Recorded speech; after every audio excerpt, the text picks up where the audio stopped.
Ανέστη.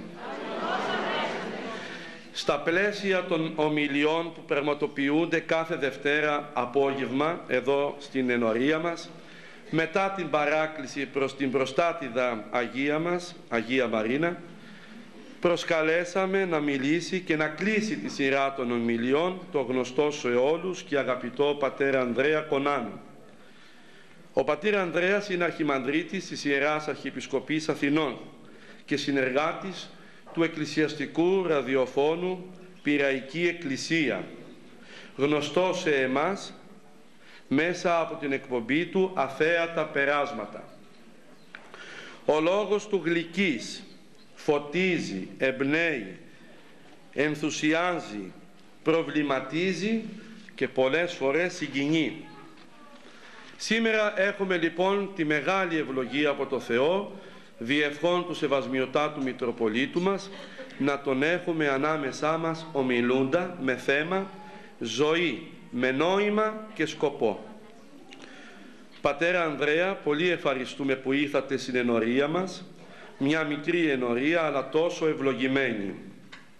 Η χαρά και η συγκίνηση όλων είναι πάρα πολύ μεγάλη και εμέ ιδιαιτέρως, αφού σας γνωρίζω από τα φοιτητικά μας χρόνια στο Πανεπιστήμιο, στη Θεολογική Σχολή του Πανεπιστημίου Αθηνών. Ενθυμούμε αυτή τη στιγμή με πολύ συγκίνηση, πατέρα Ανδρέα, το οικοτροφείο μας του Μεγάλου Βασιλείου, ενθυμούμε τις εξορμήσεις στα πανεπιστήμια, ενθυμούμε και την κατασκήνωση του Αθαμανίου στην Άρτα και τις πάρα πολλές συζητήσεις τις οποίες είχαμε μαζί. Μας ένωσε ο Άγιος Θεός με την κατά Θεόν αγάπη. Έχετε πολλά χαρίσματα από τον Θεό και τον διακονείτε πραγματικά επάξια. Αναπαύετε όλους τους ανθρώπους και αυτό φαίνεται από το πλήθος σήμερα, αφού τελικά η Αγία Μαρίνα εδώ στην Πάτρα ήταν πάρα πολύ μικρός χώρος για να γεμίσει τους τόσους ανθρώπους που ήθελαν να σας δουν, εκτός από ότι σας άκουγαν, τώρα και να σας δουν.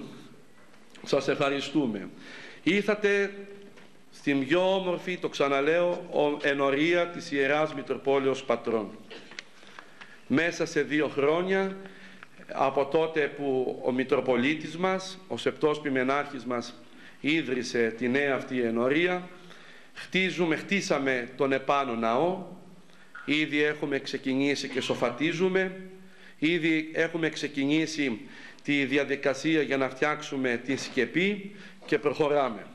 Και αυτό διότι ως ιερέας και εκφράζοντας φυσικά τα ίδια συναισθήματα και του Εκκλησιαστικού Συμβουλίου αλλά και του αγαπητού μου συνεφημερίου πατρός Γεωργίου, όλα αυτά διότι η ενορία αυτή έχει πάρα πολύ μεγάλη αγάπη για το Θεό. Γι' αυτό το λόγο και αξίζει για αυτή την αγάπη, για αυτούς ενορίτας, όχι μόνο, αγαπητέ μου Πάτερ Ανδρέα, να τους ευλογείτε, αλλά και να μας ενθουσιάζετε στον αγώνα αυτόν. Εκτός τούτων, σας γνωρίζω, Πάτερ Ανδρέα, ότι έχουμε αξιοζήλευτα κατηχητικά σχολεία εδώ στην ενορία μας, που πλησιάζουν περίπου τα 100 κάθε Σαββατοκύριακο. Προχτές μάλιστα το τμήμα το χορευτικό της ενορίας μας συμμετείχε στο 2ο Φεστιβάλ Νεότητος, το οποίο οργάνωσε η Ιερά Σύνοδος Εκκλησίας της Ελλάδος. Όλα αυτά τα λέω με κάφρησιν Κυρίω, για να χαρείτε και εσείς ότι ήρθατε σε τόπο ευλογημένο και θα απευθύνετε λόγο σε ανθρώπους οι οποίοι αγαπούν πάρα πολύ τον Άγιο Θεό. Σας καλωσορίζουμε λοιπόν στην ευλογημένη ενορία μας και εκ μέρους όλων σας ευχαριστούμε για τον κόπο τον οποίο κάνατε να έρθετε εδώ και να σας δούμε, κυρίως όμως να σας ακούσουμε. Ο ΣΕΦ παρέστητε.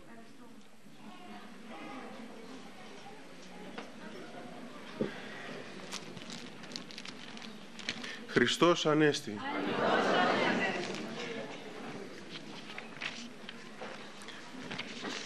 Σεβαστοί πατέρες, στην ευχή σας, ευχαριστώ πάρα πολύ και εγώ το Θεό που με αξίωσε να είμαι κοντά σας και να σας πω από την αρχή ότι το ότι είμαι κοντά σας οφείλεται στην ταπείνωση του πατρός Παναγιώτη και στην καλοσύνη του, που εδώ και 2 χρόνια με παρακαλούσε να έρθω. Και εγώ όχι επειδή δεν ήθελα, αλλά επειδή είχα πάρα πολλές άλλες δουλειές, απέφευγα. Αλλά τελικά όντως η ταπείνωση είναι μεγάλη δύναμη. Ο πατήρ Παναγιώτης συνέχισε να με παίρνει συνέχεια τηλέφωνο, όχι μόνο για να με καλέσει, αλλά για να μου δείξει την πραγματική του αγάπη. Και κάπου, όσο εγωιστής και αν είσαι, στο τέλος συγκινείσαι, και εγώ συγκινήθηκα και είπα, φτάνει πια, ο άνθρωπος σε παρακαλάει 2 χρόνια. Τι παριστάνεις πια και δεν πας? Πήγαινε. Άλλωστε δεν έχεις να πεις τίποτα σημαντικό, απλώς, πραγματικά το λέω αυτό, δεν ήρθα για να σας πω πράγματα που δεν ξέρετε, άλλωστε με ξέρετε. Με ακούτε, τα λέμε, επικοινωνούμε, οι καρδιές μας συντονίζονται πολλές φορές. Ξέρω ότι αυτά που θα πω τα ξέρετε, αλλά σήμερα ήρθα κυρίως για να ειδωθούμε. Αυτό είναι το διαφορετικό της σημερινής ημέρας. Θα με δείτε και θα σας δω, και αυτό έχει αξία στη ζωή. Χαίρεσαι να βλέπεις αυτούς που αγαπάς. Εγώ δηλαδή αγαπώ εσάς. Εσείς αγαπάτε εμένα γιατί δεν με ξέρετε καλά, και καλά κάνετε. Αλλά είναι ωραίο αυτό να σε αγαπούν και να παίρνεις λίγη δύναμη. Και να λες μέσα σου, Θεέ μου, αφού με αγαπούν και κάπως με φαντάζονται, αξίωσε με να γίνω λίγο έτσι όπως με φαντάζονται. Ευχαριστώ πάρα πολύ και τον Σεβασμιότατο, ο οποίος μου έδωσε την ευχή του και την άδειά του και την ευλογία του σήμερα να μιλήσω ενώπιόν σας, και τους σεβαστούς πατέρες που ήρθανε και με αυτόν τον τρόπο δείχνουν την ταπείνωσή τους. Γιατί άμα είσαι παπάς, είσαι ποιμένας και ξέρεις να ποιμάνεις. Το να βλέπεις παπά να ακούει άλλους παπάδες είναι δείγμα ταπείνωσης. Και δεν είναι και πολύ συνηθισμένο. Πρέπει να έχεις ταπεινή ψυχή για να πας να ακούσεις έναν άλλον ιερέα, και μάλιστα νέο κλπ. Αυτά τα είπα λίγο εισαγωγικά. Χαίρομαι λοιπόν που είμαι μαζί σας. Χαίρομαι και ευχαριστώ για τα γράμματα που μου γράφετε πολλοί από εσάς, για τα email που στέλνουν πολλοί άνθρωποι, τα οποία είναι πολύ συγκινητικά. Και σας λέω αλήθεια ότι πολλά από αυτά που λέω στην εκπομπή είναι δικά σας, που τα παίρνω και τα κάνω λόγο. Με πήρε προχτές μια κυρία και μου είπε ότι είναι κατάκητη στο κρεβάτι και ευχαριστούσε το Θεό συνέχεια. Και έχει και 2 γιους, οι οποίοι μου είπε ότι είναι χωρισμένοι και οι 2, και ο ένας γιος της είναι και άρρωστος. Και του είπαν οι γιατροί, πρέπει, του λέει, να πας οπωσδήποτε να κάνεις μια εγχείρηση, από την οποία εγχείρηση, ακούστε τι πρέπει να συμβεί στο τέλος. 2 δυνατότητες υπάρχουν, λέει, μετά την εγχείρηση. Το πρώτο είναι να πεθάνεις, και το δεύτερο να μείνεις παράλυτος. Διάλεξε. Και όταν μου το είπε, εγώ έχω τηλεφωνητή στο σπίτι για αυτό το λόγο, επειδή δεν μπορώ να μιλάω όλη μέρα στα τηλέφωνα. Και λέω, θα ακούω, δεν λέω ότι απουσιάζω, λέω απλώς δεν μπορώ. Λέω, αν δω ότι αυτό που λέει πρέπει να μιλήσω. Όταν άκουσα λοιπόν τα λόγια της, Πάρησε μίλαγε και έλεγε, δεν θέλω τίποτα, λέει, από σας, Πάτερ, θέλω μόνο να σας πω ότι ευχαριστώ το Θεό και προσεύχομαι και να είστε καλά, και είδα τον πόνο της. Και λέω, αυτή η γυναίκα δεν θα πάρει από μένα, εγώ θα πάρω από αυτή. Και σήκωσα το τηλέφωνο και άκουσα αυτή την κουβέντα. Και της λέω, πώς αντέχετε? Μου λέει, δόξα τω Θεώ. Ό,τι επιτρέπει ο Θεός, λέει, το δέχομαι. Αυτή η γυναίκα έχει τόσο πόνο και έχει βρει το νόημα της ζωής, το σκοπό της ζωής, ο οποίος ποιος είναι? Ποιος είναι? Να μάθεις να δέχεσαι ό,τι σου φέρνει ο Θεός. Να οριμάζεις μέσα από αυτά που επιτρέπει ο Θεός στη ζωή σου. Να μην έχεις απαιτήσεις. Να μην λες συνέχεια το γιατί. Να μην βαριγκωμάς. Να μην παραπονιέσαι. Μεγάλο πράγμα να βρεις σήμερα άνθρωπο ο οποίος δεν παραπονιέται. Μεγάλο πράγμα να σε ρωτάει κάποιος τι κάνεις και να λες εσύ, δόξα τω Θεώ, καλά είμαι. Και όχι αμέσως να βγάζεις πίκρα στη ζωή. Πικρίες, βάσανα, καημούς. Αυτό το πράγμα σε αρρωσταίνει. Αλλά μου λέει κάποιος, και τι να κάνουμε, αφού έτσι είναι η ζωή. Δεν μπορείς να μην πονέσεις, δεν μπορεί να μην κλάψεις. Το θέμα είναι μέσα από το κλάμα σου και από τον καημό σου να βγει στο τέλος όμως κάτι καλό. Όλοι πονάμε. Το θέμα είναι, οριμάζουμε μέσα από τον πόνο μας? Γινόμαστε άγιοι μέσα από τον πόνο μας ή απλώς αγανακτούμε? Το 2000 περίπου 3 ή 4 ήμουν στα Ιεροσόλυμα και με πήραν τηλέφωνο εκτάκτος για κάποιο φίλο μου μοναχό, ο οποίος είχε πεθάνει 45 χρονών σε ένα μοναστήρι έξω από την Αθήνα. Και τους λέω, δεν μπορώ να έρθω, δεν προλαβαίνω, είμαι στα Ιεροσόλυμα. Και όταν πήγα στην Αθήνα, πήγα στο μοναστήρι να μιλήσω στους πατέρες, να πάρω την ευχή τους, να μάθω τι έγινε στην κηδεία, και μου είπαν, όλοι έλεγαν το εξής, λέει, σε αυτόν τον άνθρωπο. πέθανε 45 χρονών, αλλά ήξερε γιατί ζούσε και έζησε μέσα σε λίγα χρόνια πολλά πράγματα. Βρήκε το νόημα της ζωής έστω στα λίγα αυτά χρόνια.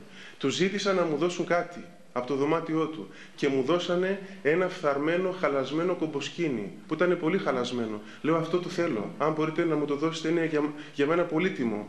Και μου λέει, δεν έχουμε και πολλά άλλα πράγματα να σου δώσουμε, γιατί βρήκαμε στο κελί του, λέει, μόνο μία ζακέτα, τις εικόνες του, τις ξύλινες που ήταν κολλημένα χαρτιά επάνω, όχι αξίας και πολύτιμες, και τα λίγα βιβλία του, λέει.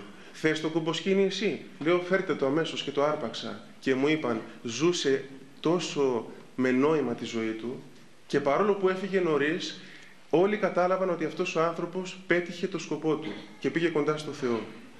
Άρα, αδελφοί μου, δεν είναι το θέμα πόσα χρόνια θα ζήσουμε, αλλά το πώς θα ζήσουμε. Ξέρεις γιατί ζεις?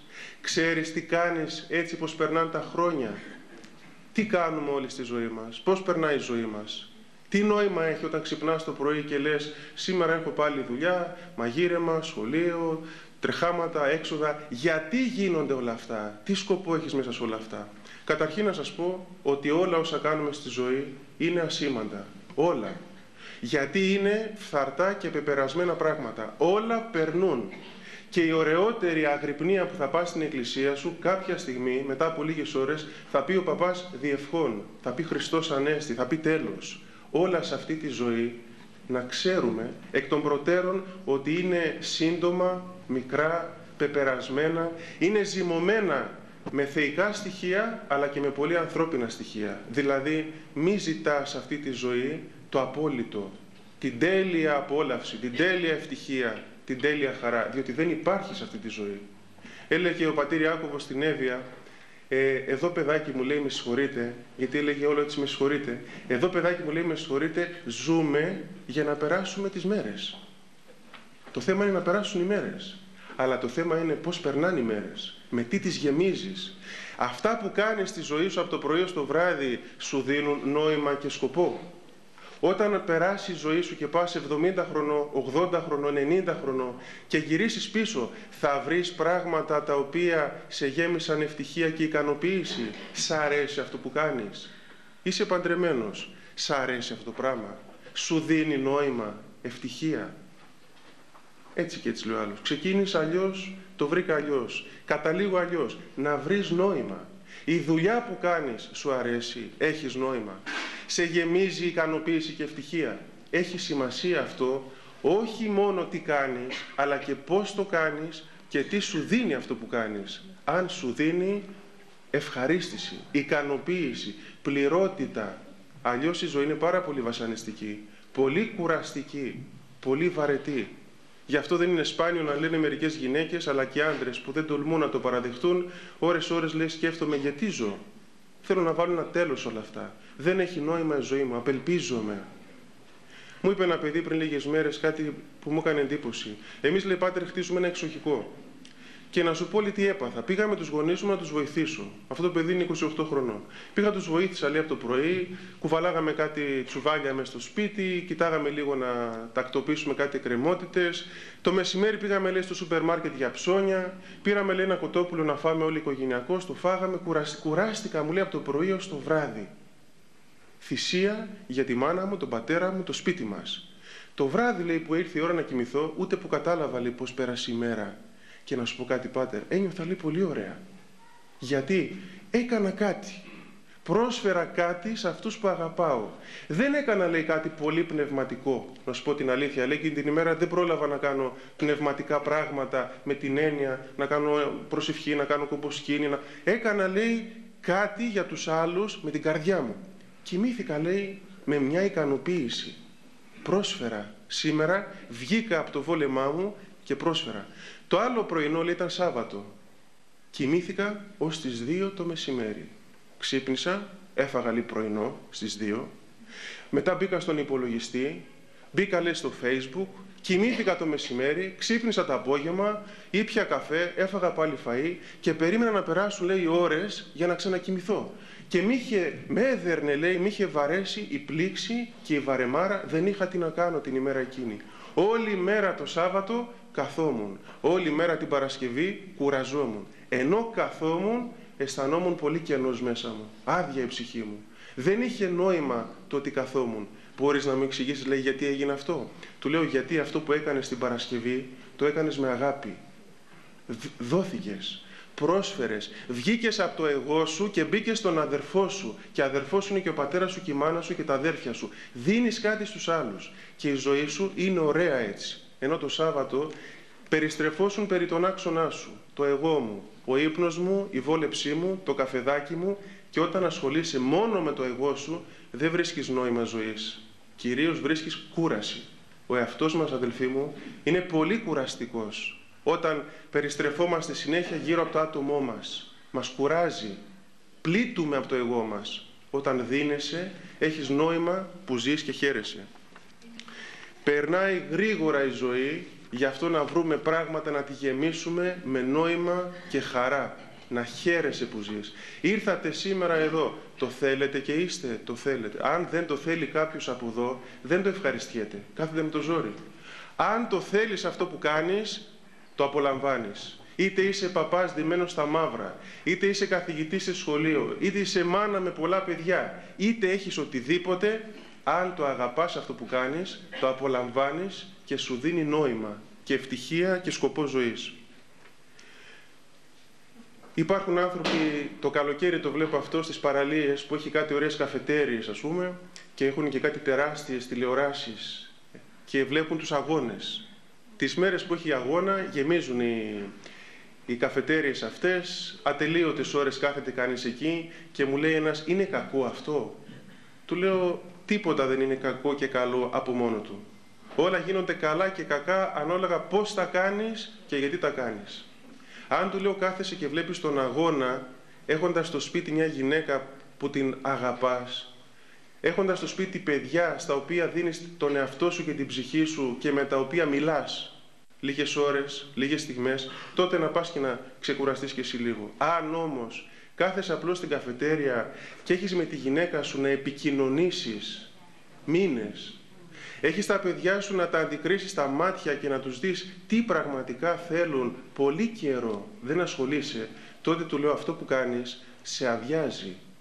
Είναι ένα άλοθη για να ξεγλιστρήσεις από το πραγματικό σου πρόβλημα. Δεν έχει σχέση με τη γυναίκα σου πραγματική και βρίσκεις συνέχεια αφορμές να λείπεις. Τη μια από εδώ, τη μια από εκεί. Άρα του λέω μη με ρωτάς αν κάνεις καλά ή κακά που βλέπεις τον αγώνα. Δεν είναι ο αγώνας το πρόβλημα. Είναι ότι προηγείται η σχέση σου, η γυναίκα σου, η αγάπη σου, το παιδί σου. Δεν ρώτησες τη γυναίκα σου εδώ και πολύ καιρό πώς νιώθει στη ζωή της. Δεν τη ρώτησες αν είναι ευχαριστημένη με τα πράγματα στο σπίτι. Δεν νοιάστηκες που την είδες ότι μια μέρα πήγε στο γιατρό και πήρε κάτι εξετάσεις. Δεν ασχολήθηκες με αυτή και με ρωτάς αν είναι καλό ή κακό να πας να δεις τον αγώνα. Δεν είναι έτσι τα πράγματα. Θέλουν και λίγο ψάξιμο. Τότε γίνονται κακά. Όταν μας κλέβουν από την αληθινή αγάπη και την πραγματική σχέση με τους δικούς μας. Τι να κάνω, μου έλεγε κάποιος, της λέω μιας κυρίας, κάνεις στη ζωή σου κάτι, αγωνίζεσαι, χαίρεσαι τη ζωή σου, λέει πάτερ εγώ δεν κάνω τίποτα. Δηλαδή της λέω τι δεν κάνεις τίποτα. Δεν είμαι σαν και εσάς, μου λέει, που κάνετε αγώνα. Δηλαδή λέω εσύ τι κάνεις. Εγώ μου λέει κοιτάξτε πάτερ, δεν κάνω τίποτα, λέει, έχω 5 παιδιά, τα μεγάλωσα, αλλά δεν κάνω όπως εσείς αγώνα.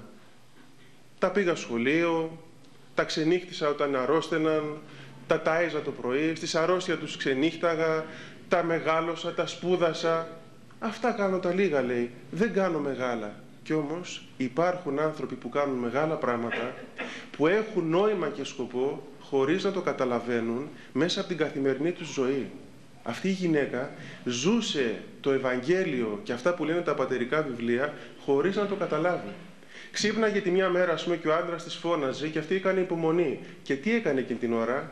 Τελείωνε έναν τόμο από τα πατερικά βιβλία που έγραφε ο τόμος περί υπομονής, περί μακροθυμίας, περί ανεξικακίας. Υπάρχουν άνθρωποι από εσάς που χωρίς να το καταλαβαίνουν ζουν φοβερά πράγματα της πίστεως και δεν αισθάνονται ότι αυτό που ζουν είναι θεϊκό, αλλά είναι πολύ θεϊκό. Ο Θεός είναι μέσα στην κουζίνα σου. Είναι μέσα στο δωμάτιό σου. Είναι μέσα σε αυτά που κάνεις, αρκεί να σκέφτεσαι και το Θεό σε αυτό που κάνεις. Δεν χρειάζεται να τα αφήσεις όλα αυτά για να κάνεις άλλα πράγματα και να πας στα βουνά και να πεις πήγα αγρυπνίες, πήγα λιτανίες, πήγα στο Άγιο Όρος οι άντρες κλπ. Σε αυτό που κάνεις μπορείς να δώσεις νόημα και σκοπό και να βάλεις μέσα το Θεό. Εσύ της λέω ξενύχτησες πόσες φορές. Αυτό της λέω δεν είναι μεγαλείο. Έχουμε στο σχολείο που διδάσκω μια μητέρα με τον άντρα της που έχουν πόσα παιδιά λέτε, 18.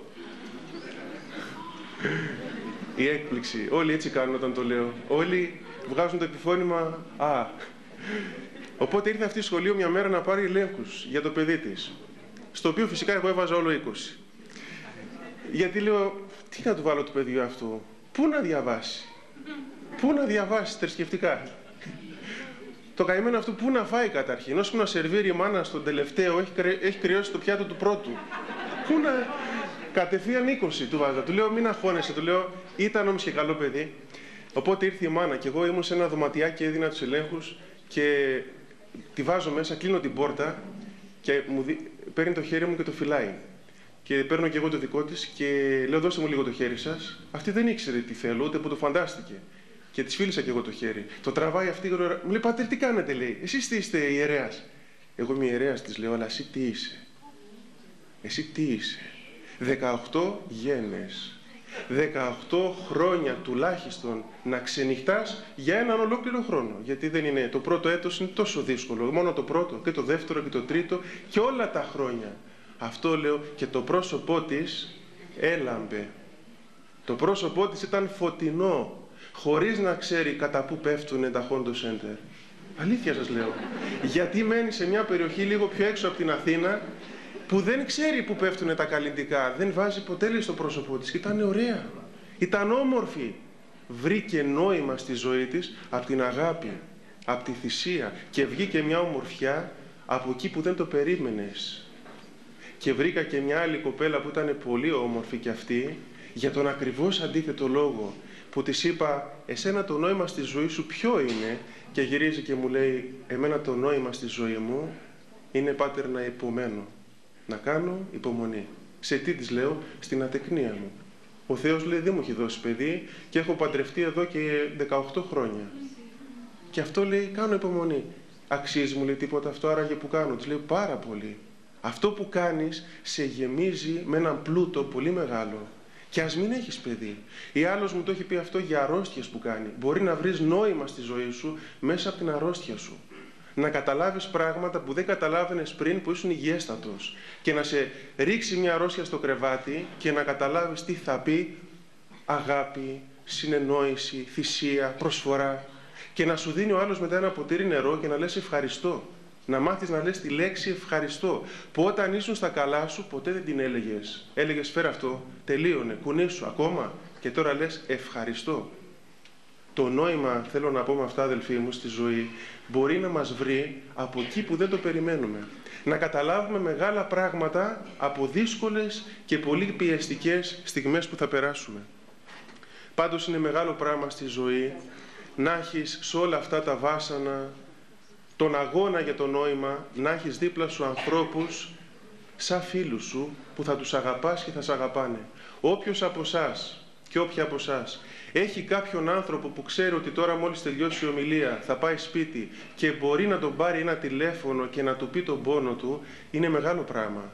Μπορείς να πεις κι εσύ, έχω βρει νόημα στη ζωή μου. Έχω αληθινές φιλίες. Έχω ανθρώπους που δεν με προδίδουν, που δεν με πονούν, που με δέχονται όπως είμαι. Και αυτό είναι μεγάλος πλούτος στον κόσμο αυτό. Μπορείς να βρεις και μέσα από αυτό νόημα και ευτυχία. Όχι πολλούς φίλους, ένας, δύο αν έχεις είσαι πάμπλουτος. Και έναν να έχεις άνθρωπο. Έναν άνθρωπο που να ξέρεις ότι αυτό που θα πεις θα το ακούσει, θα το βάλει στην καρδιά του, θα το θάψει στην καρδιά του αν δεν πρέπει να το πει παρά έξω και θα πονέσει μαζί σου και τίποτα άλλο και θα σε αγαπάει και θα σε καταλαβαίνει. Αυτοί οι άνθρωποι μπορούν να πούν δόξα τω Θεώ. Στη ζωή μου γνώρισα καλές φιλίες. Είχα καλούς ανθρώπους δίπλα μου. Αυτό να το προσέξουμε πολύ. Διότι εμείς οι χριστιανοί σε αυτό πάσχουμε. Είμαστε χριστιανοί που θα έπρεπε να μας δείχνουν όλοι με το δάχτυλο από έκπληξη.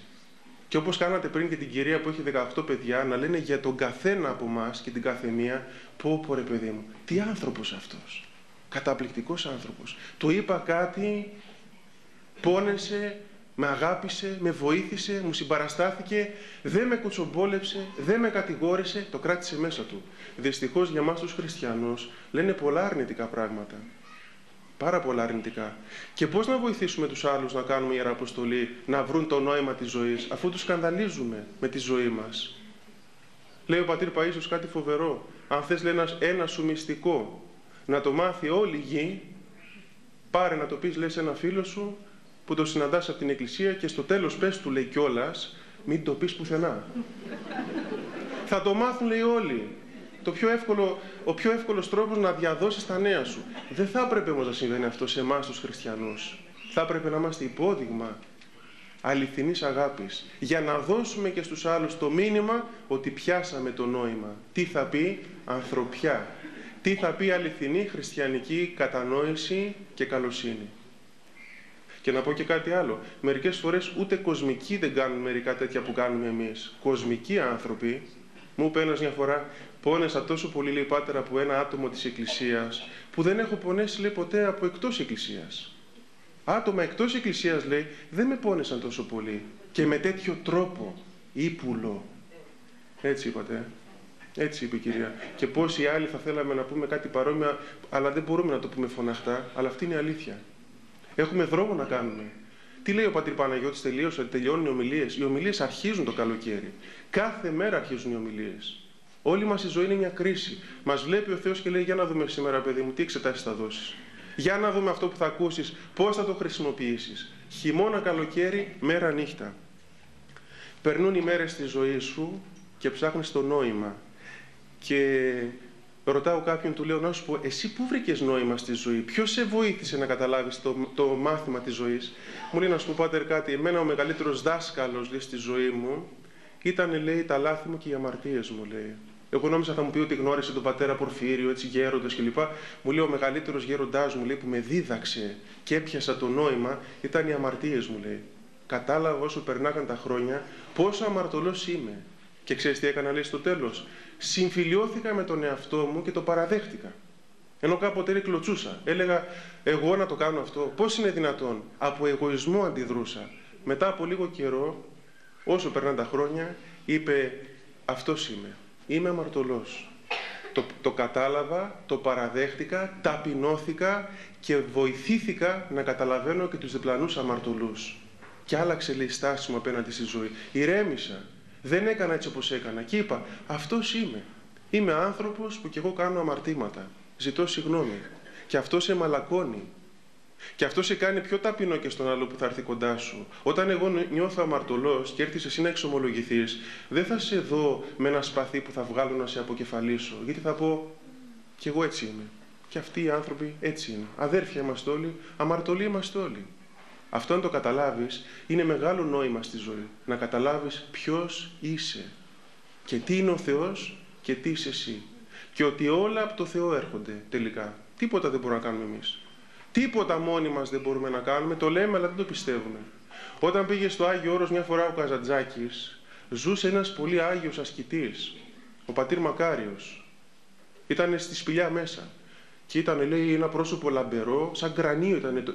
Δεν φαινόταν, λέει, δέρμα πολύ. Τα κόκαλά του φαινότανε. Και πάει ο Καζαντζάκης, λέει, σε αυτόν. Έψαχνε τους πιο ακραίους για να λύσει τα προβλήματά του, αλλά αυτός πάλι μπερδευότανε.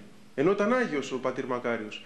Και του λέει, πάτερ Μακάριε, παλεύεις, λέει, ακόμα με το διάβολο. Γέρασες, του λέει. Μια χούφτα κόκαλα έχεις γίνει. Παλεύεις με το διάβολο. Και του λέει ο ασκητής αυτός, όχι, λέει, παιδάκι μου, λέει, τώρα γέρασα κι εγώ, γέρασε κι αυτός, λέει, δεν παλεύω μαζί του. Και τι κάνεις τώρα? Τώρα, λέει, παλεύω με το Θεό. Και λέει ο Καζαντζάκης, δεν κατάλαβα, ελπίζεις να νικήσεις το Θεό? Όχι, του λέει, ελπίζω να με νικήσει. Αυτό παρακαλάω τώρα. Κατάλαβα ότι από το διάβολο θα την πάθω άμα τα βάλω μαζί του. Παρακαλάω να νικήσει ο Θεός μέσα μου. Το μυστικό δεν είναι να νικάς το διάβολο. Το μυστικό είναι να ανοίγεις την πόρτα να μπει μέσα σου ο Θεός. και αυτός να νικάει το διάβολο και αυτός να κουνάει το στόμα σου, τα χέρια σου, τα μυαλά σου, τα μάτια σου, τα αυτιά σου. Αυτός να ρυθμίζει τη ζωή σου. Και τότε θα δεις πώς θα αλλάξει η ζωή σου. Αυτό τον προβλημάτισε πολύ και το έγραψε. Και εμένα μου έκανε εντύπωση. Παρακαλώ να νικηθώ από το Θεό. Μεγάλο νόημα στη ζωή. Δεν γεννηθήκαμε για να παλεύουμε. Γεννηθήκαμε για να χαιρόμαστε, να απολαμβάνουμε την παρουσία του Θεού. Και αυτός είναι ο αγώνας μας. Πώς θα μπει ο Θεός στο σπίτι μου. Πώς θα βάλω το Θεό στην καρδιά μου να αλλάξει η ζωή μου. Και όσο περνάει ο καιρός, βρίσκουμε το νόημα της ζωής. Τελικά βλέπετε τι λέω συνέχεια. Όσο περνάει ο καιρός. Μεγάλο μάθημα στη ζωή τα χρόνια που περνούν. Όσοι μεγαλώνουμε και όσοι έχετε μεγαλώσει πιο πολύ, βλέπετε ότι το νόημα δεν μπορεί να το βρει ένας που είναι πολύ πολύ νέος. Είναι δύσκολο. Πρέπει να περάσεις πολλά για να βρεις νόημα στη ζωή και το σκοπό. Δηλαδή θα χτυπηθούμε, θα πονέσουμε, θα την πάθουμε, θα πέσουμε και θα σηκωθούμε και θα βάλουμε μυαλό από τα λάθη μας. Ποιοι κάνουν λάθη? Όσοι αγωνίζονται. Ποιοι έκαναν πολλά λάθη? Αυτοί που έζησαν πιο πολλά χρόνια και έτσι καταλαβαίνουν πολλά. Γι' αυτό μιλάς με έναν παππού, μιλάς με μια γιαγιά και καταλαβαίνει καλύτερα να σε συμβουλέψει. Πέρασε πολλά, έπιασε το νόημα της ζωής. Αυτό παρακαλάμε το Θεό. Πριν γεράσουμε να μας οριμάσει, να μας σοφίσει, να μας δώσει δύναμη και σκοπό στη ζωή μας. Αν καταλάβεις ποιος είσαι μέσα στον πλανήτη Γη, θα βρεις πάλι νόημα στη ζωή σου. Ξέρετε πόσους ανθρώπους έχει ο πλανήτης Γη? Το διάβασα κάπου, μίλαγα μια μέρα με ένα πνευματικό και του έλεγα ένα πρόβλημά μου. Και μου λέει, να σου πω κάτι, ηρέμησε, μου λέει. Βγες λίγο από τον εαυτό σου και ας το πρόβλημά σου. Μα λέω, ξέρετε τι με απασχολεί? Ξέρεις τι είσαι εσύ, μου λέει, που σε απασχολεί το πρόβλημα αυτό? Ξέρεις τι είσαι? Τι είμαι, του λέω. Είμαι αυτός που είμαι. Ναι, τι είσαι εσύ μες στη Γη?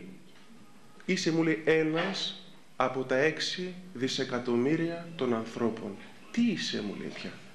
Τι είσαι εσύ? Το πρόβλημά σου πια, το θέμα σου, ο εγωισμός σου. Αν καταλάβεις ότι είσαι ένα από τα 6 δισεκατομμύρια των ανθρώπων που κατοικούν στον πλανήτη Γη, αμέσως εγώ εκείνη την ώρα που το κατάλαβα προσγειώθηκα πάρα πολύ. Λέω, τόσοι πολλοί είναι, λέω. Εγώ είμαι ένα σήματο, τίποτα. Πώς με το αεροπλάνο απογειώνεσαι και στην αρχή βλέπεις λίγο κάτι αυτοκίνητα, κάτι σπίτια, μετά στην αρχή βλέπεις και ανθρώπους στον δρόμο, μετά δεν βλέπεις τίποτα. Τίποτα δεν βλέπεις. Και αν πας στο φεγγάρι βλέπεις τη Γη μια γαλάζια σφαίρα. Τίποτα άλλο δεν βλέπεις. Τι είμαστε εμείς οι άνθρωποι? Αυτή είναι η ταπείνωση. Να πάρουμε την κανονική μας θέση στον πλανήτη και να μαζέψουμε λίγο τον εγωισμό μας και να πούμε, ας ταπεινωθώ μπροστά στο Θεό. Μικρό πλάσμα είμαι κι εγώ. Μετά από λίγο δεν θα υπάρχω, δεν θα ζω. Γιατί να τσακώνομαι? Γιατί να γκρινιάζω? Γιατί να τον πάω στα δικαστήρια αν μπορώ να τα αποφύγω? Γιατί να χωρίσω αν μπορώ να αντέξω μερικά χρόνια ακόμα? Αν αντέχω, γιατί να χωρίσω? Τι είμαι πια εγώ? Ένας στα 6 δισεκατομμύρια. Αυτή τη σκέψη μια φορά την είχα πει σε 2 καλόγριες που τσακωνόντουσαν σε ένα μοναστήρι. Συμβαίνει και αυτό. Γιατί? Και στα καλύτερα σπίτια δεν λέει ότι υπάρχουν πειρασμοί? Σε όλα τα σπίτια.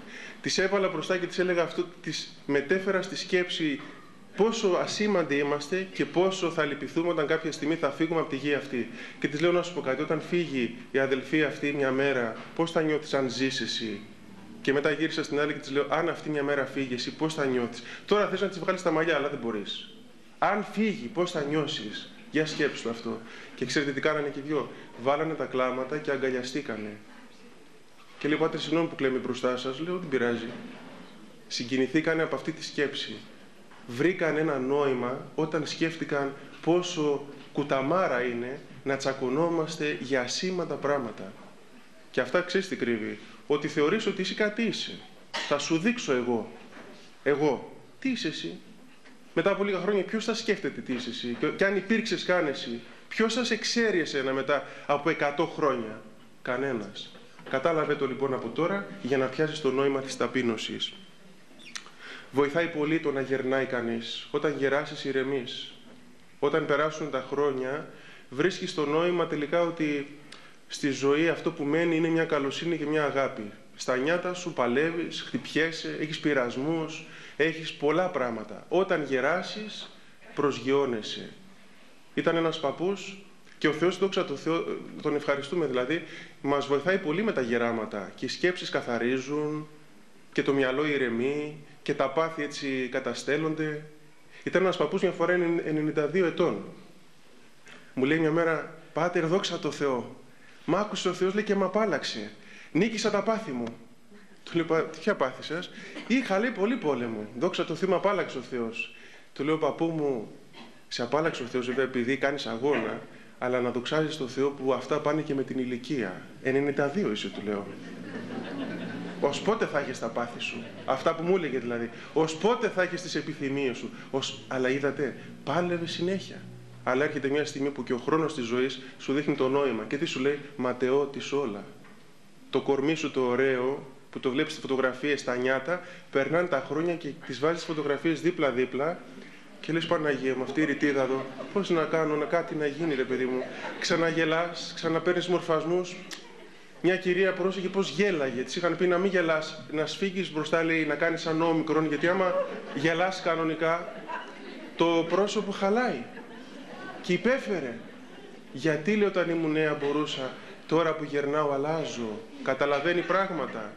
Προσγειώνεται, ταπεινώνεται, συνέρχεται και ετοιμάζεται να καταλάβει την αλήθεια που είναι πράγματα πέρα από αυτά. Η αγάπη, η ταπείνωση, η καλοσύνη. Αυτά είναι πέρα από το σωματικό μας κάλος ή την ασχήμια ή την ταλαιπωρία ή την αρρώστια ή τα γεράματα. Έτσι βρίσκει κανείς το νόημα της ζωής, από το πουθενά. Μπορεί να δεις μια φωτογραφία σου με ρητίδες και να βρεις το νόημα της ζωής. Να καταλάβεις πράγματα, αυτό εννοώ. Σήμερα, αν καταλάβατε, θέλω να σας προβληματίσω τώρα που έρχεται το καλοκαίρι, να μην ψάχνετε μόνο σε ξεκάθαρα, πώς να το πω έτσι, θεολογικά πράγματα να καταλαβαίνετε το Θεό, αλλά να σας πω ότι όλα είναι θεολογικά. Όλα είναι θεολογικά. Παντού υπάρχει ο Θεός. Σου λέω, βλέπεις μια φωτογραφία, μια φορά σε κάποιον είχα δώσει μια φωτογραφία που είχε βγει λάθος και ήταν μόνο ουρανός. Ήταν να πάρει κάποιους ανθρώπους και την έκανε έτσι και πήρε τον ουρανό. Και όχι, του λέω, αυτή είναι λάθος. Μου λέει, όχι. Ο Θεός επέτρεψε να τη δω, μου λέει, για να με κάνει να σκέφτομαι μόνο τον ουρανό και όχι τα γήινα. Έπιασε ένα νόημα από ένα λάθος. Μια λάθος φωτογραφία την έκανε θεολογία. Αυτό να βρούμε στη ζωή. Και θα μπορείς να θεολογείς όπου και να ζεις, ό,τι και να κάνεις. Και όταν σου καίγεται το φαγητό, μπορεί πάλι να προβληματιστείς και να καταλάβεις τα λάθη, την αδυναμία σου, και όταν πετυχαίνει το φαγητό, μπορεί να καταλάβεις πάλι και να πεις, και αν το πέτυχα, άλλοι με βοήθησαν. Ο άντρας μου έφερε λεφτά. Η αγάπη των παιδιών μου με κάνει και ζω και αναπνέω και παίρνω δύναμη και το κάνω καλό. Όλα μπορεί να τα κάνεις να σου δώσουν ψυχική ποιότητα, αρετή και αγιότητα. Και αυτό είναι το μεγαλείο της ζωής στον κόσμο, που δεν έχει κανείς να ζηλέψει τίποτα από κανέναν. Εγώ έχω δει αγίους ανθρώπους μέσα στη ζωή αυτή. Και μιλάω και για αρκετούς από εσάς που ξέρω και μερικούς που δεν ξέρω και πολλούς άλλους άγνωστους στον κόσμο. Άνθρωποι πολύ φτασμένοι ψηλά.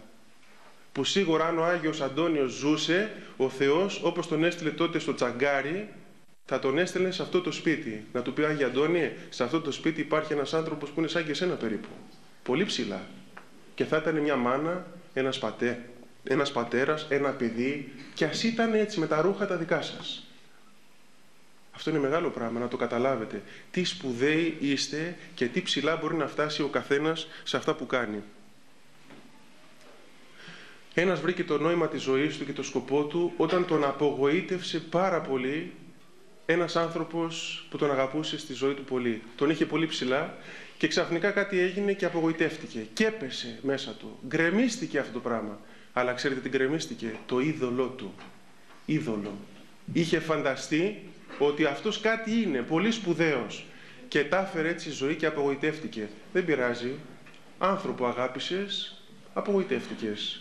Άντρα παντρεύτηκες, είπα σε μια γυναίκα, αυτής της γης. Δεν ήταν άγγελος, δεν ήταν Θεός, άνθρωπος ήτανε. Απογοητεύτηκες, δεν πειράζει. Θα πιάσεις το νόημα. Λέει, θα πάρω άλλον τώρα. Όχι, της λέω, δεν είναι αυτό η λύση. Γιατί αν πάρεις άλλον, σημαίνει ότι δεν έπιασες το μάθημα. Γιατί και ο άλλος άνθρωπος θα είναι. Το μυστικό είναι να μάθεις να ζεις με έναν άνθρωπο σωστά και να βρεις το νόημα μαζί του. Γι' αυτό λέει ένας Άγιος, αν αγαπήσεις, λέει, μια γυναίκα, μέσα σε αυτή αγάπησες όλες τις γυναίκες του κόσμου που υπάρχουν. Αν μάθεις με έναν να αντέχεις, μπορείς να αντέξεις και με πολλούς άλλους. Ή μία ή ένα. Άρα το μυστικό και το νόημα κρύβεται σε αυτή τη σχέση, η οποία πρέπει να στερεωθεί, να βαθύνει και να μην βρούμε την εύκολη λύση που είναι φεύγω. Όσοι έφυγαν, νομίζοντας ότι στην επόμενη κίνηση θα κάνουν καλύτερες επιλογές, πάλι τα ίδια έκαναν. Όπως και στα μοναστήρια. Ένας, λέει ο πατήρ Παΐσιος, που φεύγει από ένα μοναστήρι επειδή τον πειράζει η πολλή φασαρία. Πάει στο άλλο, τον πειράζει η πολλή ησυχία. Πάει στο άλλο, τον πειράζει, λέει, η υγρασία. Και πάει στο άλλο, τον πειράζουν, λέει, τα τζιτζίκια. Και σε ένα άλλο έχει ένα Ελενίτ και πέφτει στους σταγόνες της βροχής και αυτό το πλότ που κάνει δεν αντέχει. Και του φταίνε όλα. Γιατί δεν έχει καταλάβει ότι μέσα του υπάρχει το πρόβλημα που αν το λύσεις, όπου κι αν κάτσεις, θα είναι σαν παράδεισος. Θα είναι σαν παράδεισος. Ο πατήρ Παναγιώτης μου έλεγε ότι όπου κι αν τον πάνε από από απόψη ναού, δεν τα αλλάζω, λέει, αυτό εδώ που ζω. Μ' αρέσει, λέει, πολύ εδώ. Γιατί? Βρήκε τον παράδεισο εδώ, σε έναν υπόγειο ναό. Γιατί εδώ είναι μέσα ο Θεός, οι εικόνες του Θεού, οι ναοί του Θεού, εσείς, και χαίρετε. Δεν έχει να κάνει με το πού θα σε πάνε. Έχει να κάνει με το πώς ζεις εκεί που σε πάνε. Ζεις ποιοτικά, με νόημα, με αγάπη στον Χριστό. Βάζεις το Θεό μέσα στα πράγματά σου. Περνάς τέλεια, όπου και να είσαι. Έχω δει τέτοια άτομα βολικά, εύκολα, συνεννοήσιμα. Και αυτό, ξέρεις, αν πιάσεις το νόημα της ζωής, παντρεύεσαι και εύκολα, αντέχεις και εύκολα, όλα εύκολα. Ναι. Είχα δει ένα παιδί, ήθελε να παντρευτεί, και ενώ άλλοι φίλοι του ψάχνανε, ξαναψάχνανε. Δεν μ' αρέσει, δεν θέλω, θα ξαναδώ μια άλλη. Τόσο απλές ψυχές μερικοί άνθρωποι, καλή κοπέλα, λέει, να είναι, να μπορούν να χαίρομαι να τη βλέπω λίγο, και αμέσως, τάκ, προχωράνε. Απλά πραγματάκια. Ο άλλος θέλει και εκείνο, και το άλλο, και το παράλληλο, δεν έχει βρει το νόημα. Χάνεται, μπερδεύεται. Θα μπερδευτεί δυστυχώς και παρακάτω, αν δεν προσέξει κανείς, έτσι. Όλα αυτά που λέω φυσικά δεν είναι απόλυτα, έτσι. Θα κρατήσει κανείς το νόημα που του ταιριάζει. Δεν σημαίνει ότι όπου πρωτογνωρίσει κανείς παντρεύεται, αλλά μέσα σου να μην είσαι δύσκολος. Αυτό θέλω να πω, και δύσκολη. Να μην είσαι δύσκολος χαρακτήρας. Περνούν τα χρόνια της ζωής μας και βρίσκουμε το νόημα, και όσο ασπρίζουν τα γένια μας και τα μαλλιά μας, ή όσο πέφτουνε, και ας τα βάφουνε όσοι και όσες θέλουν. Δεν πειράζει, γιατί και αν τα βάφεις, ξέρεις εσύ τι είναι από κάτω. Και εσύ το ξέρεις. Και το νόημα έρχεται στη ζωή σου σε μια έτσι ωριμότητα. Ένας παππούς ξύπνησε ένα βράδυ, σήμερα όλο παππούδες έχω παραδείγματα και γιαγιάδες. Ξύπνησε να πιει νερό, λέει, και πήγε στην κουζίνα, έπιε νερό, ήταν οι 3 το βράδυ και κοιμότανε, και μετά πήγε ξαναξάπλωσε. Και όπως ξάπλωσε, τον πήρε ο ύπνος αμέσως. Και κοίταζε, λέει, όπως έπεφτε το φως από έξω από τη λάμπα του δρόμου, κοίταζε τη γυναίκα του που κοιμότανε δίπλα. Και όπως η καημένη κοιμότανε. Και την παρατηρούσε, χωρίς αυτή να τον σχολιάζει, ούτε να βλέπει τίποτα. Και έβλεπε έτσι τα μαλάκια της που είχαν εξελιχθεί στο μαξιλάρι και ήταν αναμαγιασμένα, έβλεπε τις ρητίδες της και αυτά. Και του ήρθε μια σκέψη. Και λέει, πω ρε παιδί μου, για φαντάσου, λέει. Κοιμάμαι δίπλα σε μια γριά. Και μετά συνέχισε τη σκέψη του και λέει, και το φοβερό δεν είναι ότι είναι γριά. Είναι ότι αυτή είναι η γυναίκα μου. Και το φοβερό είναι, λέει, ότι είμαι κι εγώ γέρος. Και το πιο φοβερό, ξέρεις ποιο είναι? Έλεγε μέσα του, εγώ δεν παντρεύτηκα γριά. Παντρεύτηκα, λέει, μια κοπελίτσα 20 χρονών. Πώς ήμασταν, ρε παιδί μου, λέει. Σκεφτότανε τα χρόνια που περάσανε. Πώς ξεκινήσανε και πώς γίνανε. Που κάποτε, ας πούμε, την έβλεπε και αυτός κέλιωνε και έλεγε, Παναγία μου, τι, σαν τα κρύα τα νερά, και τώρα την έβλεπε και έλεγε, Παναγία μου.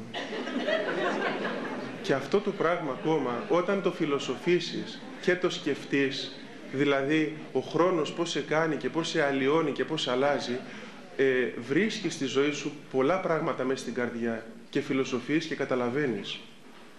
Εγώ πολλές φορές, όταν ρώταγα τον παππού μου και τη γιαγιά μου και τον προπαππού μου που ζούσε μέχρι τα τελευταία χρόνια, μου έδινε πολύ ωραίες συμβουλές και ήταν μεγάλης ηλικίας και μου άρεσε. Και δεν ήταν και της θεολογίας, απλή πίστη είχανε, αλλά ο χρόνος τους είχε οριμάσει. Διάβαζα του Αγίου Δημητρίου Παραμονή, ήταν, θυμάμαι, ήμουν Δευτέρα Δημοτικού και είχαμε τη γιαγιά μου στην Αθήνα από το χωριό. Την κρατάγαμε λίγες μέρες. Και είχα τόσο πολύ αγχωθεί, γιατί έκανα γερμανικά Δευτέρα Δημοτικού Και επειδή είχαν και κάτι πτώσεις στα γερμανικά, δοτικές και αυτά που ελληνικά δεν υπήρχε δοτική πτώση, στα ελληνικά δεν υπήρχε δοτική στο δημοτικό, είχα πολύ μπερδευτεί. Και έτσι έλεγα, γιαγιά, δεν γίνεται, δεν προλαβαίνω, έχω αγχωθεί, δεν θα τα καταφέρω. Και μου έλεγε μια απλή φράση, τίποτα. Μου έλεγε, παιδάκι μου, αύριο ξημερώνει το Αγίου Δημητρίου. Θα σε αφήσει ο Άγιος Δημήτριος. Όλα καλά θα πάνε, λέει. Αύριο είναι το Αγίου Δημητρίου. Όλα καλά θα πάνε. Μια απλή φράση. Τίποτα. Αυτό το απλό όμως, από το στόμα της, με παρηγόρησε. Οι συμβουλές που δίνουν οι μεγάλοι στα παιδιά τους.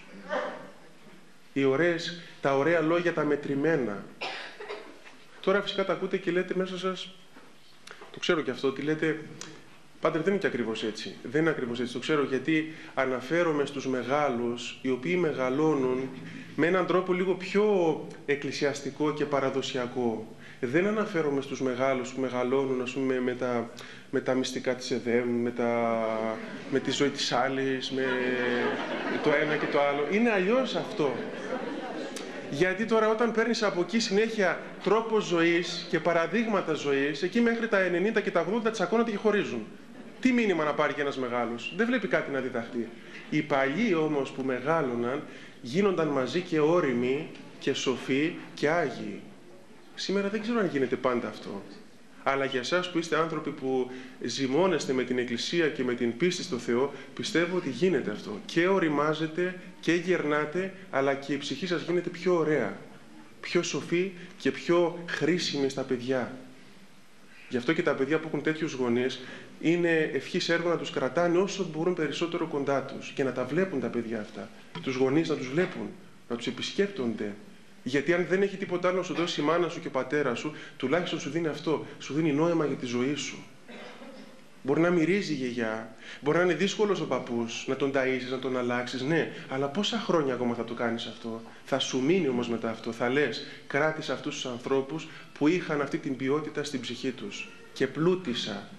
Μου κάνει εντύπωση μια κυρία στην Αθήνα που γυροκομεί τη μάνα της στο σπίτι και την έχει καμάρι της. Την αλλάζει, τη χτενίζει, την πλένει, την έχει σε καρότσι και της λέω, δεν πάτε διακοπές? Α, παπά, εγώ διακοπές? Να αφήσω τη μανούλα μου. Το λέει με χαρά. Το λέει με χαρά. Έχει πιάσει το νόημα της ζωής. Και η μάνα της και το μετέδωσε και στην κόρη της. Αυτό να το σκεφτούμε. Για να μας αγαπήσουν τα παιδιά μας όταν γεράσουμε, να αναρωτηθούμε, έχω κάτι να τους κάνω να το ζηλέψουν επάνω μου? Και να λένε, αξίζει να κρατήσω τη μάνα μου και τον πατέρα μου στο σπίτι.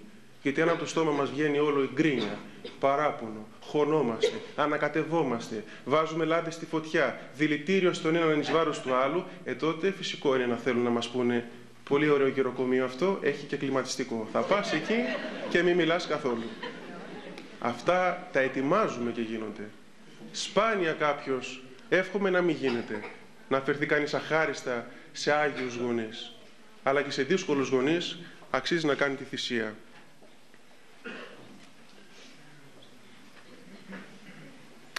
Και εύχομαι να βρούμε το νόημα της ζωής και όταν βρεις το νόημα της ζωής, ξέρεις πώς θα το καταλάβεις ότι βρήκες το νόημα?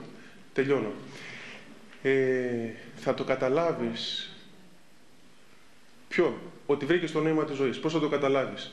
Αν για το Θεό έχεις μέσα σου μια ήρεμη εικόνα και μια γλυκιά αίσθηση του Θεού και την δίνεις αυτή την εικόνα του καλού και ταπεινού Θεού και στους άλλους, τότε έχεις πιάσει το νόημα της ζωής και το σκοπό της ζωής. Δηλαδή, όταν δεις άνθρωπο ο οποίος μιλάει για το Θεό, λες και είναι δικαστής, τιμωρός, εξουσιαστής, τρομοκράτης, δικτάτορας, με άπειρα ψυχολογικά προβλήματα, ο ίδιος, ο Θεός δηλαδή, αυτός ο άνθρωπος δεν έχει καταλάβει ακόμα το νόημα της ζωής και τι θα πει ζωή και τι είναι ο Θεός. Όταν βρεις το νόημα και το σκοπό της ζωής, αλλάζει στο στόμα σου η γεύση της Θείας Κοινωνίας. Γίνεται πιο γλυκιά.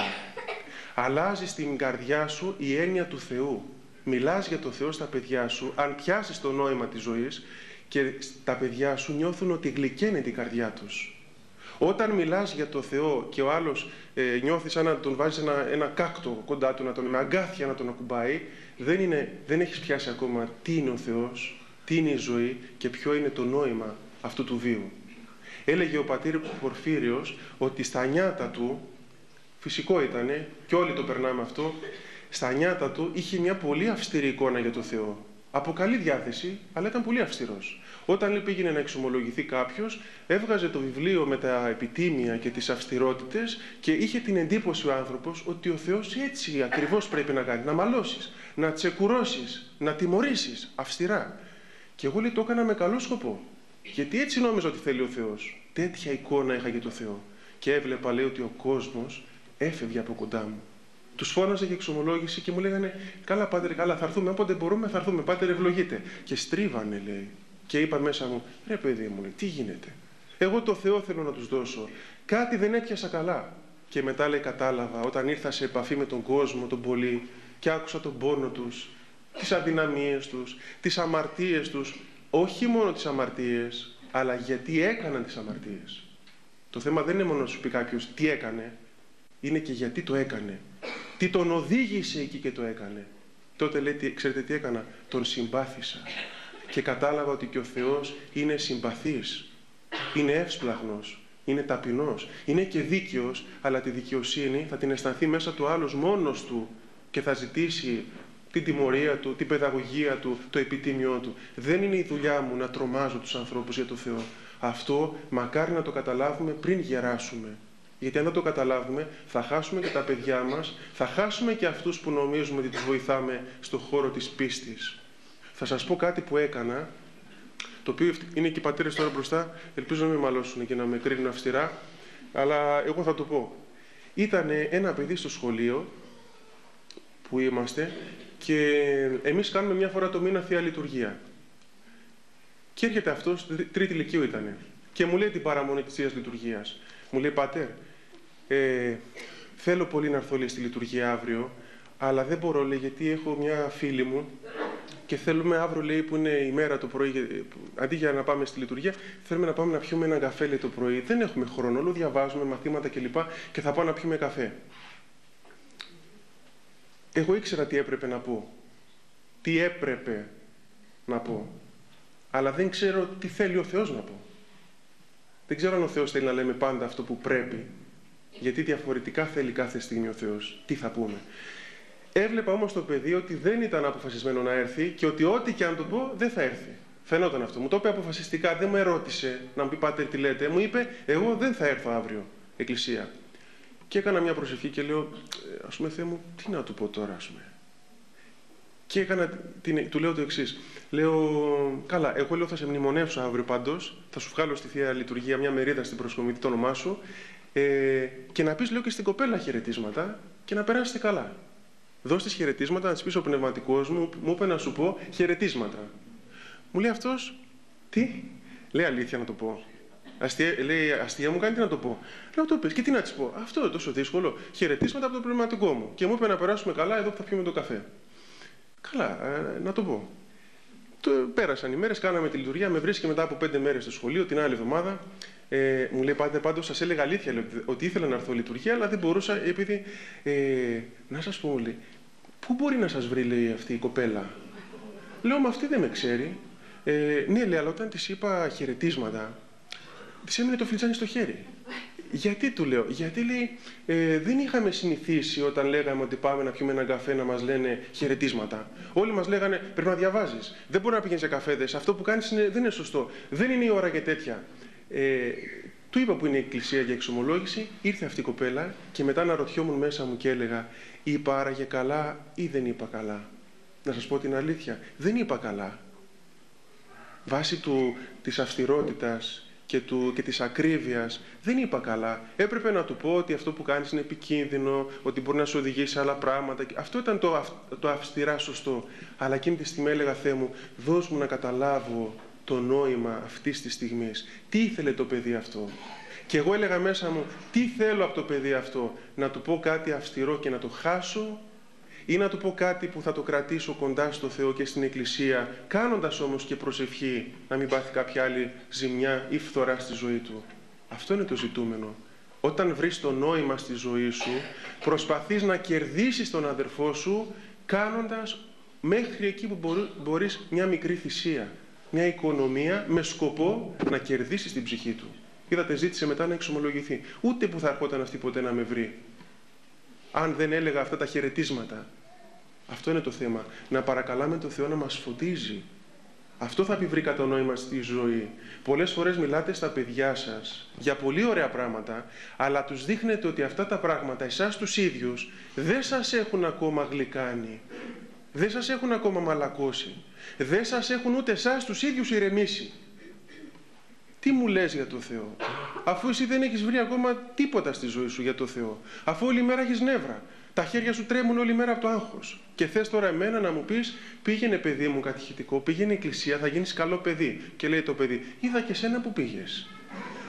Και με τον μπαμπάκι τσακώνεσαι όλη μέρα και στο σπίτι όλη μέρα καυγάδες και ένταση. Πώς θα πείσεις το παιδί σου όταν δει ότι εσύ δεν έχεις βρει το νόημα στη ζωή σου κοντά στο Θεό? Όχι λόγια, όχι λόγια.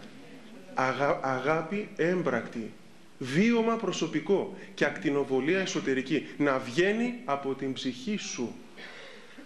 Όπως μια μάνα που διάβασε στον πατρό Σοφρόνιο το βιβλίο του Έσεξ, που η μοναχή Μαγδαληνή εκεί έγραψε ένα βιβλίο για τα παιδιά και λέει σκέψεις για τα παιδιά στη σημερινή, κάπως έτσι λέγεται, πολύ ωραίο και έχει ζωντανούς διαλόγους. Της μάνας το παιδί έπλεξε με προτεστάντες. Έφυγε και πήγε σε αίρεση. Αυτή όλο φώναζε και της είπε, λέει ο πατήρ Σοφρόνιος, να κάνεις προσευχή άλλη φορά και να μιλάς γλυκά στο παιδί σου. Γιατί θα το χάσεις τελείως. Μα είναι αιρετικό τώρα εκεί που πήγε, έχει μπλέξει. Ναι, αλλά έτσι που κάνεις το χάνεις τελείως. Οπότε μια μέρα που καιρό που ηρέμησε κι αυτή, έπιασε το νόημα και το σκοπό της ζωής της και του παιδιού της. Του λέει, πού πας? Εκεί που ξέρεις, λέει, στην αίθουσα αυτή που κάνουμε προσευχές και ψέλνουμε κλπ.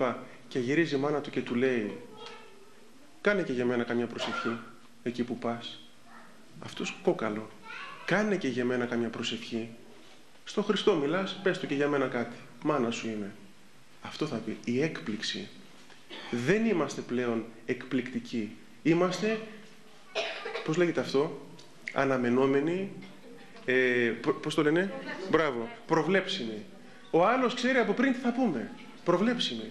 Το θέμα είναι να μην είσαι προβλέψιμος, να ξαφνιάζεις όπως ξαφνιάζει ο Θεός. Απρόβλεπτη, αλλά θεϊκά απρόβλεπτη. Όχι έτσι απρόβλεπτη, θεϊκά απρόβλεπτη. Γιατί έτσι είμαστε απρόβλεπτοι. Είπα, λέει, στη μάνα μου ότι κάπνισα και έσπασε όλα τα πιάτα.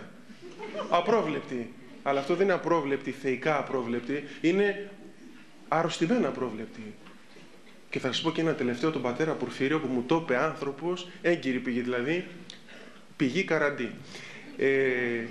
Πήγε ένας άνδρας εκεί και ήθελε να εξομολογηθεί, αλλά δεν μπορούσε να τα πει όλα. Είπε όσα είπε, το τελευταίο, το βασικό, δεν το είπε. Και πάει να φύγει. Και ο πατήρ Πορφύριος του λέει, παιδάκι μου, τελείωσε, πήρε την ευχή του κλπ.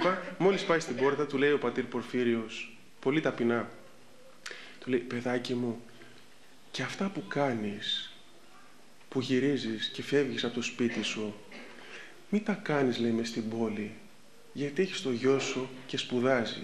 Και κυκλοφορεί το παιδί στην πόλη. Μπορεί να σε δει κάμια μέρα και η ψυχούλα του λέει να κλονιστεί. Αφού γυρνάς με αυτή, λέει, που γυρνάς, να πηγαίνετε, λέει, μακριά, στις εξοχές, να φεύγετε, λέει, να μην σας βλέπει κανείς. Το παιδάκι σου είναι κρίμα, μην το πονάς έτσι. Αυτός τα χάσε. Λέει, πάτερ, ξέρει ο Θεός, λέει, ότι κάνεις αγώνα, ξέρει ο Θεός την ψυχή σου, τουλάχιστον προστάτευσε την αξιοπρέπειά σου και του παιδιού σου την ψυχή. Γυρίζει αυτός, κλείνει την πόρτα, ξαναμπαίνει μέσα, γονατίζει, πιάνει τα χέρια του πατρός Πορφύριου που ήταν τυλιγμένα με κάτι πανάκια επειδή είχε έρπη ζωστήρ και γονατίζει και άρχισε έκλαιγε. Του λέει, πάτερ μου, δεν μπορούσα να σας το πω αυτό. Δεν μπορούσα να το πω. Και του λέει, παιδί μου, ο Θεός ξέρει ότι δυσκολεύεσαι και ότι το πάθος μέσα σου σε ταλαιπωρεί, αλλά σιγά σιγά θα αλλάξω, λέει, πάτερ, θα αλλάξω. Τώρα που κατάλαβα ότι ο Θεός με ξέρει και ο Θεός με αγαπάει και ο Θεός δεν με τιμωράει και εσείς αντί να μου πείτε τι είναι αυτά που κάνεις, εσχρέ, ανήθικε, μιχέ, αμαρτωλέ, κολλασμένε, μου είπατε πώς να αμαρτάνω, μου βρήκατε τρόπο να κλειτώνω. Σαν να του έλεγε ο ίδιος ο πατήρ Πορφύριος πώς να κάνει αξιοπρεπώς την αμαρτία να μην προκαλεί. Και πέτυχε να τον οδηγήσει στη μετάνοια με έναν εκπληκτικό τρόπο. Εγώ αυτό δεν πρέπει να το κάνω, ούτε εσείς να το κάνετε έτσι, γιατί αυτό για να το κάνεις πρέπει να έχεις θεία φώτιση. Άμα στο βάλει ο Θεός στο στόμα σου και νιώθεις ότι εκείνη την ώρα δεν μιλάς εσύ, αλλά μιλάει ο Θεός, θα το πεις. Αλλά θέλω να δείξω ως πού μπορεί να φτάσει ένας άνθρωπος ο οποίος έχει πιάσει το πραγματικό νόημα. Τι θα πει Θεός, τι θα πει σωτηρία του διπλανού μου, πώς θα κερδίσω το παιδί μου, τη γυναίκα μου, τον άνδρα μου. Έτσι κερδίζονται, όχι σαν αστυνομία, σαν γκάνγκστερ, σαν detective. Εγώ τον κατάλαβα, εγώ παρακολουθώ, εγώ τα ξέρω όλα, έχω καταλάβει όλες τις κινήσεις, διάβασα όλα τα μηνύματα. Το θέμα δεν είναι αυτό. Το θέμα είναι να κερδίσεις μια ψυχή. Πώς την κερδίζεις? Εκεί είναι το δύσκολο. Εκεί θέλει αγιότητα. Γι' αυτό, αδελφοί μου, εύχομαι να βρείτε και να βρίσκετε το Θεό μέσα σε όλα όσα κάνετε. Κάθε μέρα εκεί που είστε υπάρχει χάρις του Θεού. Και έλεγε ένας ιερέας ότι η πιο ωραία στιγμή που νιώθω το Θεό, ήταν παντρεμένος παππούλης, και το λέω γιατί και εδώ είναι πολύ γαμιερής, και λέει, μερικές φορές τα θρησκευτικά λόγια είναι πολύ κουραστικά. Και κυρίως όταν λέγονται από ομιλητές σαν και εμένα που απλώς τα λένε σαν παπαγάλοι και τα ξαναλένε. Μπορεί να τα λένε ωραία, αλλά παπαγαλίες είναι, δεν είναι βιώματα. Και βαριέμαι, λέει, και εγώ να λέω πολλές φορές θρησκευτικά λόγια. Ξέρετε, λέει, πότε αισθάνομαι το Θεό μερικές φορές? Όταν κάθομαι με τη γυναίκα μου στο μπαλκόνι και πίνουμε το καφεδάκι μας και απλώς κοιτάμε απέναντι, λέει, που έχει ένα δασάκι και νιώθουμε αγάπη. Και νιώθω το Θεό, λέει, εκεί δίπλα μου, χωρίς λόγια. Και αισθάνομαι την παρουσία του Θεού. Ο Θεός είναι παντού. Το νόημα και το σκοπό της ζωής μας μπορούμε να τον βρούμε κάθε στιγμή που μας αγγίζει ο Θεός. Και ο Θεός, αν μάθουμε να μας αγγίζει έτσι, θα μας αγγίξει όταν πλησιάσουμε το Άγιο Ποτήριο. Με ρώταγε κάποιος μια φορά, γιατί ρε πάτερ, κοινωνάω τόσες φορές και δεν αισθάνομαι, λέει, ότι είναι ο Χριστός. Δεν το καταλαβαίνω, λέει, αυτό. Αισθάνομαι, λέει, απλώς ότι κοινωνώ άρτο και ίνο. Δεν νιώθω, λέει, πράγματα. Του λέω, αγαπητέ μου, αυτά δεν είναι μαγικά κουμπιά. Για να νιώσεις την ώρα αυτή που θα έρθεις εδώ στην ωραία πύλη τον Κύριο, είναι ανάγκη προηγουμένως να το νιώθεις κάθε στιγμή της ζωής σου. Και στο καφεδάκι με τη γυναίκα σου, και όταν οδηγάς το αυτοκίνητό σου, και όταν ταΐζεις τα παιδιά σου, και όταν πας στη δουλειά σου, και όταν μαγειρεύεις, και όταν πλένεσαι, και όταν κάνεις οτιδήποτε. Όταν νιώσεις το Χριστό και το νόημα της ζωής και το σκοπό της ζωής σε κάθε απλή σκηνή, τότε εδώ θα είναι το αποκορύφωμα. Θα είναι η ολοκλήρωση μιας αγάπης που ξεκίνησε στην καθημερινότητά μας. Δυστυχώς πολλές φορές εμείς είμαστε θρησκευτικοί άνθρωποι, αλλά μόνο μία ώρα, όσο κρατάει η Θεία Λειτουργία, μια ομιλία, ένας κύκλος κλπ. Μετά πάμε σπίτι μας, βγάζουμε τα ρούχα μας τα καλά, βάζουμε τα πρόχειρα, αλλά δυστυχώς βάζουμε και την άλλη συμπεριφορά μετά, την πρόχειρη. Και δεν κρατάμε αυτό το πράγμα στην καθημερινή μας σχέση.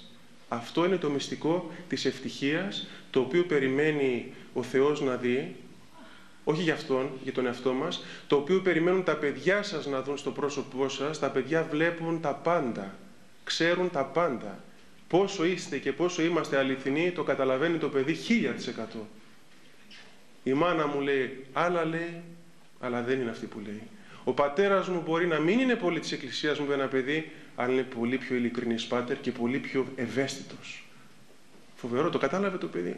Η μάνα μου λέει όλη μέρα κηρύγματα και ομιλίες και ο πατέρας μου δεν πατάει εκκλησία, αλλά εγώ αυτόν αγαπώ πιο πολύ. Γιατί είναι πιο τίμιος, πιο αληθινός, πιο ειλικρινής. Έχουμε δρόμο να κάνουμε. Αυτοί που είναι εκτός εκκλησίας να πλησιάσουν την εκκλησία. Αυτοί που είναι εντός εκκλησίας να μπουν όντως εντός εκκλησίας. Διότι δεν είμαστε, εγώ δεν είμαι εντός εκκλησίας, είμαι επισκέπτης. Πάω και έρχομαι. Βάζω και τα μαύρα, έχω και τα γένια και κάνω τον παπά. Αλλά είμαι παπάς. Όπως θέλει ο Θεός. Αυτό είναι, ο παπάς είμαι, αλλά είμαι όπως με θέλει ο Θεός.